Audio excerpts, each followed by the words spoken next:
This wasn't just a loss. It was a gut punch of epic proportions.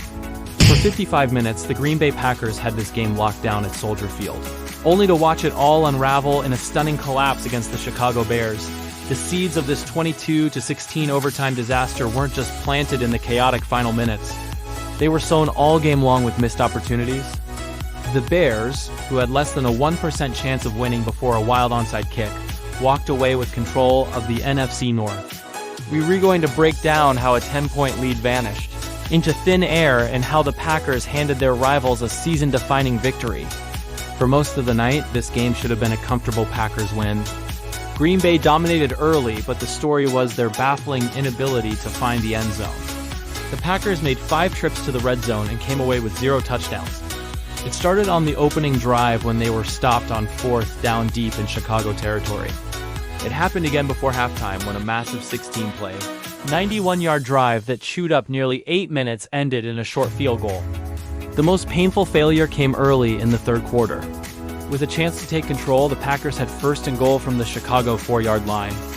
Josh Jacobs took the handoff, but Bears cornerback Noshin Wright ripped the ball free, and Tremaine Edmonds recovered it. A touchdown there changes everything. Instead, it was another empty trip that left the door cracked just enough for the Bears. Compounding the offensive struggles was the devastating loss of Jordan Love, who was knocked out of the game with a concussion in the second quarter after a helmet-to-helmet hit. But his replacement, Malik Willis, stepped in and played a fantastic game. He was poised, used his legs, and delivered a perfect 33-yard touchdown pass to Romeo Dew, giving the Packers what felt like a commanding 16-6 lead late in the game. Still, the foundation of this game was built on Green Bay's failure to capitalize, leaving points all over the field and setting the stage for an unbelievable comeback. With just over 2 minutes left, the Bears trailed 16-9 and their hopes were fading fast. Then came the sequence that flipped the game on its head. It started with pure desperation, an onside kick. Cairo Santos hit a perfect, high-bouncing kick toward Packers receiver Romeo Dew, who seemed to misjudge it and couldn't hang on.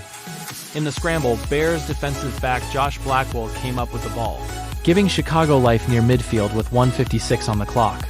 You could feel the momentum shift instantly. Caleb Williams, who had been pressured much of the night, suddenly found his rhythm. He marched Chicago down the field, setting up a do-or-die 4th and 4 from the Green Bay 6-yard line with just 24 seconds left.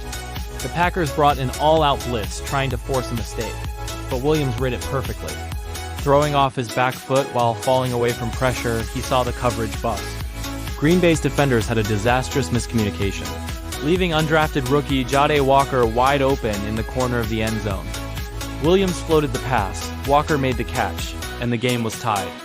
It was a backyard football moment born from a broken play and a defensive collapse at the worst possible time. Even after that shocking turn of events, the Packers still had a chance to win it. They got the ball first in overtime, a golden opportunity to erase the fourth quarter meltdown. And at first, it looked like they would. Malik Willis, who had been so sharp, hit Jaden Reed for a huge 31-yard gain that put the Packers deep into Chicago territory. Given a short field and all the momentum in the world, the Bears didn't waste their chance. It took just 4 plays to end it. After converting a key 3rd down, Caleb Williams lined up for what would be the final play of the game. The Bears called a play-action pass, designed to look like a run to freeze the Green Bay defense for just a split second. It worked to perfection. The defense bit on the fake, and that was all DJ Moore needed. He got behind the secondary, streaking down the field with his defender, Kaizian Nixon, trailing. Williams launched a deep rainbow of a pass, dropping it perfectly into Moore's hands for a 46-yard walk-off touchdown. It was a flawless play call executed with precision, a stark contrast to the self-inflicted wounds that doomed the Packers.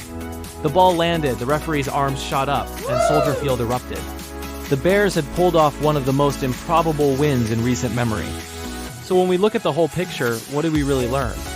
First, for all of Green Bay's talent, their situational execution is a fatal flaw. This game wasn't lost on the final botched snap in overtime. It was lost with every stalled drive in the red zone and every point left on the field. It was lost when they failed to secure an onside kick. The Packers dominated for 55 minutes, but left the door wide open with repeated mistakes, and the Bears made them pay. Second, we learned that Caleb Williams has ice in his veins. For much of the night, the Bears' offense was stuck in neutral. But when the game was on the line, Williams was nearly perfect. His ability to escape pressure, throw off platform, and deliver against an all-out blitz on fourth down are the traits that define franchise quarterbacks. The game-tying touchdown to an undrafted rookie and the game-winning bomb to DJ Moore were signature moments that showed he can deliver in the most chaotic situations. In the end, this was a brutal, gut-wrenching loss for Green Bay, a game they had in their hands and simply gave away. For Chicago, it was a season-defining victory that puts them in control of the NFC North. A tale of two teams heading in opposite directions, decided by a few minutes of madness and one perfect overtime strike. But what do you think was the single biggest turning point? Was it the failure to recover the onside kick, the botched 4th-and-1 snap in overtime, or the red zone fumble earlier in the game? Let me know your thoughts down in the comments. And if you want more deep dive film breakdowns like this one, make sure to hit that subscribe button. Thanks for watching.